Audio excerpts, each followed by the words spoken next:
carbon emissions, carbon trading, climate change, he says, she says, carbon this, carbon that. Talk about confusing. Oh, g'day, I'm CP. That's short for carbon particle. Though my shrink reckons it's more like completely paranoid, what with all the flack I've been copping lately about my emissions. Excuse me. Don't know why. It's just me and the boys letting off a bit of steam. We're growing lads. Hey, who says we're getting out of control? Huh? Who said that? No, was it you? Anyway, what's wrong with a bit of climate change anyway? Okay, so maybe there is a problem, and sure, me and the boys need to be kept under control. But all this stuff in the media isn't helping, is it? Yeah, no, that's better, thank you. Now, I know these guys down at ClimateWorks, real smarty pants types, and they've come up with this thing they call the Low Carbon Growth Plan for Australia. Something that will cut me down to size. It can't cut me down. Cut me. Sorry. The Low Carbon Growth Plan will cut me down to size, but also help make Australia more prosperous for the future. That's what it's all about, the future. The thing about ClimateWorks, it isn't one of those government mobs. They're completely independent. But they saw that lots of people around Australia, as groups or on their own, or even as businesses, were making an effort right now to reduce pollution. Like me.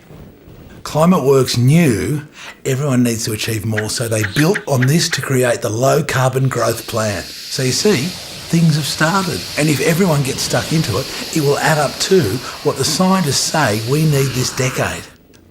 And that's not just hot air. The Low Carbon Growth Plan has practical ways for householders, business, farmers and community groups to cut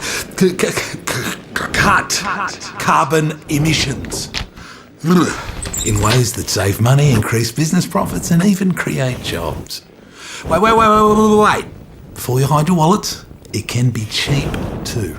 The Low Carbon Growth Plan has 62 specific actions to reduce carbon emissions, which are broken down into 3 simple groups. The first one is energy efficiency. And I don't mean having a nice lie down. It's as simple as making sure the appliances you buy are more energy efficient, or making sure that your next car is really fuel efficient. The great thing is, saving energy saves you money on your energy bills. It's not hard. This bloke is already doing it. I'm Stephen Nugent and... I'm Fiona Hawke. And we live in Orange in central west New South Wales. We have been very conscious of the last couple of products, big appliances that we have purchased. We've been one of the main, or if not the main, criterion has been the energy consumption or the water consumption or both. So in terms of the washing machine, we've got a front loader that had the lowest water consumption per load and a low energy consumption. We got a LED, LCD TV that had the lowest energy consumption rating in the store. We are doing a planning to do a bit of a renovation here and probably getting rid of the old electric oven stove and getting a gas stove top. Yeah, so we're looking at reducing our energy consumption through the choice of appliances. The figures I understand in terms of turning down a thermostat 1 degree, you can save 10% per degree, 10 or 15% through the roof. So when you add all of these things up, while each one may be relatively small, if you can make it 20 or 30% reduction in your energy consumption as power prices increase, that's going to be a bigger dollar factor. Back again. Okay then, well, it's the same thing for business. No matter how big or small, more energy efficient air conditioning systems and machinery can save real money and help businesses make more. Here's a businessman who can show you what I mean.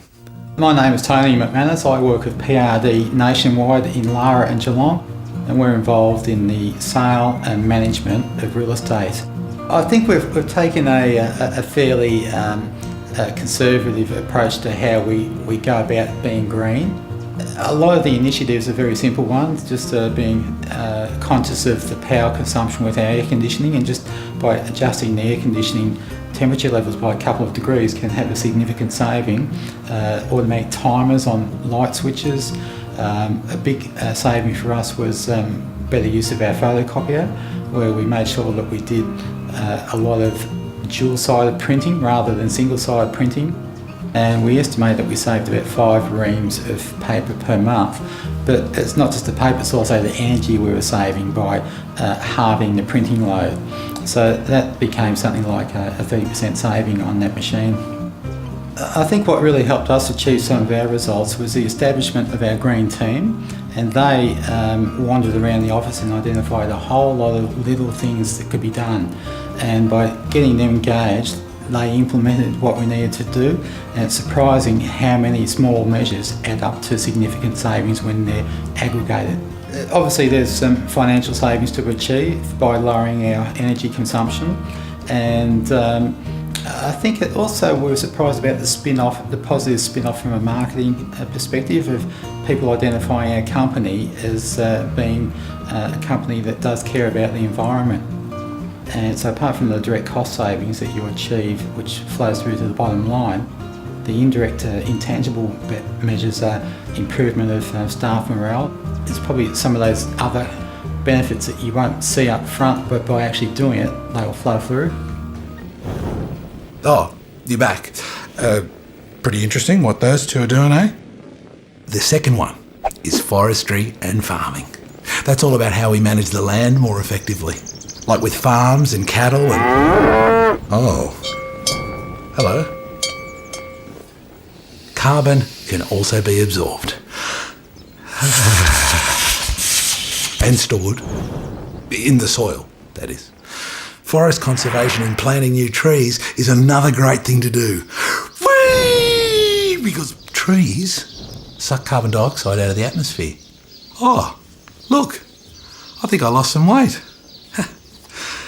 It all helps reduce emissions and make farming more environmentally and economically sustainable. Here's a farmer who can explain what those long words mean. I'm Ann Davey, And I'm Bob Davey. and we're on our farming property, Bimbadine. A lot of benefits in tree planting. We've planted about 45,000 trees, and we plant 2,500 trees annually at least. The main impacts are shelter, bird life, increased production from the paddocks. There's a wildlife corridor that runs right through the island now, which started on our property. We've planted break of slope plantings, so we can actually see the difference in the paddocks from how those trees are reacting and the salt's taken up. So we can actually get a visual sighting on the improvement in the pasture. So if you've got improvement in pasture, you've got improvement in growth rate. We're now part of the Carbon Farmers of Australia, and we're involved with that, and we've put a few entries into Carbon Farmers, so we're trying to prove now that we can sequester carbon back into our paddocks by doing a trial run, and we hope to be able to do 30, 50 and 100 tonne of carbon per hectare. What we've done is we've sown down legumes at this stage. Those legumes are going to pull in nitrogen from the atmosphere and put that back into the soil. We're going to mulch that material back into the paddock, possibly 3 or 4 times, and we're going to build up quite a bit of nitrogen. And then in the summer we're going to put our crops in to actually sequester carbon. So if we can do this over the whole farm over a period of time by just taking certain paddocks and virtually sacrificing them for a year or 2 years, we're going to get added benefit back, and then we can move on to other paddocks each year. We've got an Angus stud and we've got a Brangus stud. We've got about 74 to 80 paddocks on the property, 360 acres. We rotate them around in different mobs, so they're in the paddock about 2 days depending on the growth in the particular season, and then they're moved on to the next paddock, and that helps a lot in worm control, and they're always getting fresh grass, and so they're putting on more weight, and they're they're doing better. Like the cattle behind us went in yesterday and they'll be out tomorrow. So that paddock then starts to recover and it gets a long recovery phase, so it's going to grow better. So it's just a lot better all round for the cattle and the pasture. We're very privileged to look after this piece of land in our lifetime, and we want to pass it on in a better condition than was presented to us when we started. And we believe that farming communities are important, not only for the visual amenity, but what they produce. And family farming is a very strong component, I believe, in Australian society. Now, the third group, and my favourite, the power sector! This one really gets me going. No, it really gets me going. Electricity. Electricity, yeah! Sorry. Don't know what came over me then. Okay, once again, the technology exists. There are renewable energy sources, like wind and solar. And switching from coal to biogas electricity generation can cut carbon emissions in the short term in a huge way. Like I said earlier, the Low Carbon Growth Plan has 62 opportunities for reducing carbon emissions. Now watch closely and you'll see just how much carbon each of them can save. Woohoo! Okay, have you added it all up yet? No? Relax, I've already done it. If things don't change now, by 2020 there'll be 690 million tonnes of meat created. Whilst I am popular, that will be a bit crowded. But if you bite the bullet now, would you believe Australia can save at least 272 million tonnes of carbon? The brainiacs at ClimateWorks reckon this would reduce emissions by at least 25% below the levels of the year 2000. That's what the scientists say is the minimum needed anyway. Yes, at least 25%. That's great. With 25% less of me, I'd be able to fit in my old disco pants.